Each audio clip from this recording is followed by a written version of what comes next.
looking at every activity that we've been doing. So I guess makaingon ta na. So this na kami this part. is between DNR and Primary. So kami sa LGU, wa may kalibutan ani. Kaya insofar as this body is concerned, we are not even furnish any copy of such operation. No, again, sir, as I've told you, sir, it's just very recent. We're still under the motions of informing everyone, including the LGU. So, unhal lang tani atong session to. Mr. Yeah, but after the fact na, ni-operate mo after the fact na. No? So more nanuktok mo pero na mo sa sud. Again, No. sir, we have the ECC, the business permit, the partial lifting of the CDO. So, Speaking of business permit, gawa sa DNR ang business permit asa man nagikan sa Cebu City nga naglukat mo business permit nga maka-operate na mo? yes, Cebu City, sir. Siguro pareha sa ubang mga miyembro nga naakaroon din sa konseho na surpresa mi sa imong gisulti nga nag-operate na day mo din ha.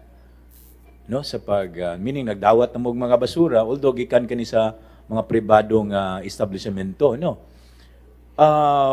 Sa pagbuhat ba ninyo ani sir sa desider nga modawat mo pagbalik og basura, nakaunaw na ba mo nga sa responsibilidad paibaw unta no sa dinhi sa City Hall labi na gid ang konseho kay do na may gibuhat sir nga pakigsusi ba may tungod sa insidente din sa Binaliw no nga diin daghang na nakalas nga kinabuhi no bisan ang kato na lang delikadisa unta sir sa pagpaibaw nga modawat mo mga basura kay ato ba ning gipahingusgan gid diri sir no nga matan-aw ng pagbalik pa operate sa Binaliw kay haron dili na to mabalik pa tong mga insidente sir pero na-surprise mi sir no nga nagsugod na day mo diha nga wala akibaw ang city government o ang labi na gyud ang konseho.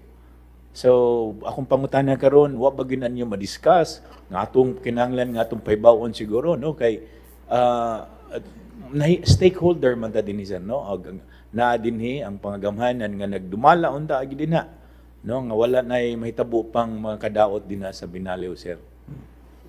Of course, sir, no, na paibawon dyan mo na mo, sir, no, being the primary stakeholder, sir. And as I've mentioned, sir, nadawat na mo very late Thursday or Friday early last week.